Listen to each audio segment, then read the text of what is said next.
فوت ہو گیا ہے، اس کے والدین زندہ ہیں اور اس کے بہن بھائی بھی موجود ہیں، تو فوت شدہ کی اولاد کو وراثت میں حصہ ملے گا؟ بھئی یہ تو کہ شادی شدہ ہے، اس کی اولاد بھی موجود ہے، بھائی بہن بھی ہیں، والدین بھی ہیں۔ تو مسلمان بھائیوں، یہ وراثت کا مسئلہ ہے۔ اس مسئلے میں یہ ہے کہ اس فوت ہونے والے آدمی کی بیوی کو چونکہ اولاد موجود ہے 8واں حصہ ملے گا، 1/8، اور اس کے جو والدین ہیں ان کو 1/6 حصہ والدہ کو، 1/6 حصہ اس کی والد کو ملے گا۔ ماں کو علیحدہ، باپ کو علیحدہ، 1/6 کل جائیداد۔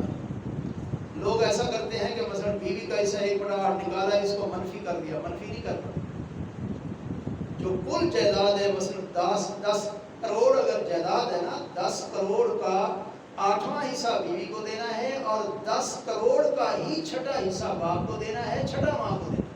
یہ نہیں کہ 1 کروڑ اور اتنے لاکھ نکال کے پھر آپ نے اس کا 6ٹھا حصہ دینا، ایسے نہیں کرنا۔ کل مال کا 6ٹھا حصہ ماں باپ کو ملے گا، اس کے بعد جو مال بچے گا، اور اگر کوئی قرض ہے تو وہ قرض پہلے ادا کر دینا ہے۔ اب جو مال بچا ہے یہ اس کی اولاد کا ہے۔ اگر اولاد کے اندر بیٹے بیٹیاں ملے جلے ہیں تو بیٹے کو بیٹی کی نسبت دگنا ملے گا، یعنی بیٹے کی نسبت بیٹی کو زیادہ ملے گا۔ اس کا طریقہ یہ ہوتا ہے کہ اس کی جتنی بیٹیاں ہیں اور جو اس کے بیٹے ہیں نا ان کو ڈبل کر دو۔ مثلا 2 بیٹے ہیں تو ایسے شمار کرو کہ یہ 4 ہیں، بیٹیاں 2 ہیں، 2 بھائی ہیں تو 2 بھائی ہو گئے، 4 حصے ہوتے ہیں، کیونکہ 2 حصے ملنے ہیں، ان کے 4 حصے ہو گئے، 2 بیٹی 6 ہو گئی، تو مال کو 6 حصوں میں تقسیم کر کے 1 حصہ بیٹی کو، 2 حصے بیٹے کو دے۔ اس طریقے سے للذکر مثل حظ الانثیین اس کو کہتے ہیں۔ باقی جو بہن بھائی ہیں، جب میت کی اولاد موجود ہو تو پھر بہن بھائیوں کو حصہ ملے۔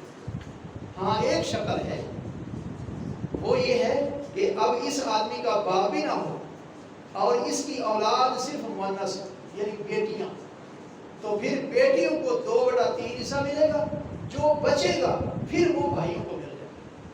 یہ ایک شکل بنتی ہے وہ کبھی ہو، لیکن اس سوال میں وہ شکل نہیں۔